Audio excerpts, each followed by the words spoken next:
اعوذ باللہ من الشیطان الرجیم بسم اللہ الرحمن الرحیم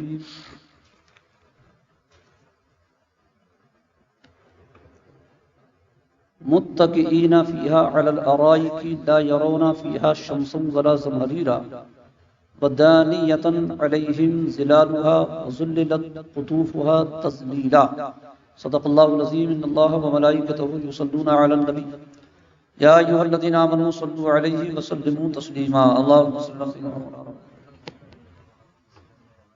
وعلی آل سیدنا مولانا محمد وبارک وسلم صلاۃ و سلام علیک یا رسول اللہ صلی اللہ علیہ وسلم۔ سورۃ الدہر کی آیت نمبر 14 ہے۔ اللہ رب العزت ارشاد فرما رہا ہے وَدَانِيَةً عَلَيْهِمْ ظِلَالُهَا، اور اس کے سائے ان پر جھکے ہوں گے، وَذُلِّلَتْ قُطُوفُهَا تَذْلِيلًا، اور اس کے گچھے جھکا کر نیچے کر دیے گئے ہوں گے۔ یعنی جنتیوں کا بیان چل رہا ہے کہ جنتی جنت میں نہ دھوپ دیکھیں گے اور نہ سردی دیکھیں گے، اور جنتی جنت میں رب کے فضل سے تختوں میں آرام فرما رہے ہوں گے۔ اور اس میں یہ بھی بیان فرمایا کہ جو پیڑ پودے ہوں گے جنت میں، وہ ان کا سایہ ان پر جھکا دیا گیا ہوگا، اور ان میں جو میوے اور پھل لگے ہوں گے، عام طور سے پیڑ میں پھل جو لگا ہوتا ہے وہ ہمیں توڑنا پڑتا ہے، مشقت کرنا پڑتا ہے، یا تو چڑھ کر کے یا کسی اونچے سامان سے اس کو توڑنا پڑتا ہے۔ لیکن جنت میں جو درخت ہوں گے اور ان کے جو پھل ہوں گے، ہمیں توڑنے کی زحمت نہیں کرنا پڑے گی، بلکہ جس طریقے سے ہم جہاں بھی بیٹھے ہوں گے ان کے پھل جھکا کر کے اتنے قریب کر دیے گئے ہوں گے کہ جس طرح ہمارے سامنے پلیٹ میں رکھے ہوئے ہوتے ہیں، اسی طرح ان کے پھل ہمارے اوپر جھکا کر بالکل قریب کر دیے گئے ہوں گے، جس کو جتنی ضرورت ہوگی اتنا وہ کھائے گا اور پھر وہ اپنی جگہ پر چلے جائیں گے۔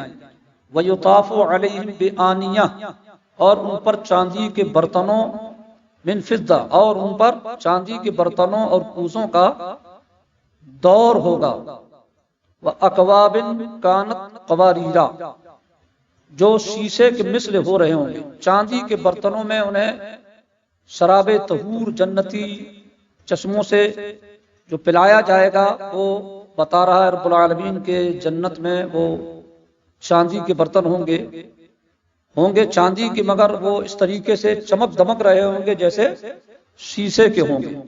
چاندی کے برتن میں اگر آپ کوئی سامان رکھیں گے تو آر پار آپ کو نظر نہیں آئے گا، مگر جنت میں وہ جو سامان ہوں گے، جنت میں جو کٹورے ہوں گے چاندی کے، مگر مثل کس کے ہوں گے؟ شیشے کے، ان میں رکھا ہوا سامان آر پار نظر آئے گا۔ قواریر، کیسے شیشے چاندی کے، من فضۃ، کیسے شیشے چاندی کے، قدروہا تقدیرا، ساقیوں نے انہیں پورے اندازے پر رکھا ہوگا۔ یہ نقشہ کھینچا اللہ رب العزت نے جنت میں جنتیوں کے مہمانوں کا، کہ انہیں جو پینے کے لیے کوزے بھر بھر کر کے دیے جائیں گے ہوں گے وہ جنت میں چاندی کے، مگر جتنا بندے کو ضرورت ہوگی اتنے ہی بڑے برتن ہوں گے، نہ اس سے کم نہ اس سے زیادہ۔ وَيُسْقَوْنَ فِيهَا كَأْسًا كَانَ مِزَاجُهَا زَنْجَبِيلًا، اور اس میں وہ جام پلائے جائیں گے جس کی ملونی ادرک ہوگی۔ زنجبیل جنت میں ایک نہر کا نام ہے جس کا ٹیسٹ جو ہے وہ ادرک کی طرح ہوگا۔ دنیاوی ادرک جو ہے اس کا معاملہ الگ ہے، اگر آپ صبح ادرک کھانا چاہیں تو بڑا مشکل مسئلہ ہے، مگر جنتی جو ادرک ہوگا اس کی مثال دی گئی ہے کہ اس میں جنتی ادرک کا کچھ ٹیسٹ ملے گا۔ وہ نہر جو ہوگی، فرشتے اس کو سلسبیل کہتے ہیں۔ جنت میں جو ادرک والی نہر ہوگی جس میں ادرک کا ذائقہ ہوگا، اس نہر کو فرشتے اپنی زبان میں کیا کہتے ہیں؟ نہر سلسبیل، اعلیٰ حضرت نے اسی کا ذکر کیا ہے جس کی 2 بوند ہیں، کوثر و سلسبیل۔ کوثر سے مراد حوض کوثر اور سلسبیل سے مراد وہی نہر جس میں ادرک کا ٹیسٹ ہوگا، جسے قرآنی زبان میں زنجبیل کہتے ہیں اور فرشتے اپنی زبان میں اسی نہر کو کہتے ہیں سلسبیل۔ تو اعلیٰ حضرت نے کیا کہا؟ جس کی 2 بوند ہیں، کوثر و سلسبیل، ہے وہ رحمت کا دریا ہمارا نبی، یعنی پیارے آقا ایسے دریائے رحمت ہیں جس کی 2 بوند جو ہیں، ایک کا نام حوض کوثر، ایک کا نام حوض سلسبیل، اور یہ دونوں جنتی نہریں ہیں، عرش کے نیچے سے بہتی ہوئی، جنت کے پودوں کے نیچے سے بہتی ہوئی نکلیں گی۔ یہ عینن فیہا تسمی سلسبیلا، یہ آ گیا۔ وہ ادرک کیا ہے؟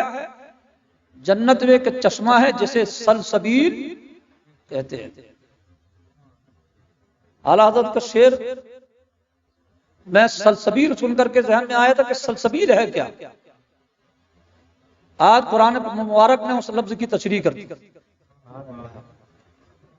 اعلیٰ حضرت کے اشعار کی تشریح جنہوں نے کی ہے اس میں لکھا ہے انہوں نے کہ جنتی نہر ہے، مگر قرآن مبارک نے بھی اس کی تشریح کر دی۔ اسی لیے کہتے ہیں نا علماء، اعلیٰ حضرت کا کلام قرآن و حدیث کی تفسیر ہوتی ہے۔ قرآن و حدیث کی کوثر بھی قرآن میں ہے اور سلسبیل بھی قرآن میں ہے، یہ دونوں جنتی چیزیں ہیں، اور جنت میرے مصطفیٰ کا صدقہ ہے۔ فرمایا وَيَطُوفُ عَلَيْهِمْ وِلْدَانٌ مُخَلَّدُونَ، اور ان کے آس پاس خدمت میں پھریں گے ہمیشہ رہنے والے لڑکے۔ ولدان جنت میں جو ملیں گے حوروں کے علاوہ، خدمت کرنے کے لیے جو لڑکے ملیں گے ان کے بارے میں فرمایا اذا رأیتہم حسبتہم لؤلؤا منثورا، جب تو انہیں دیکھے تو انہیں سمجھے کہ موتی ہیں بکھیرے ہوئے۔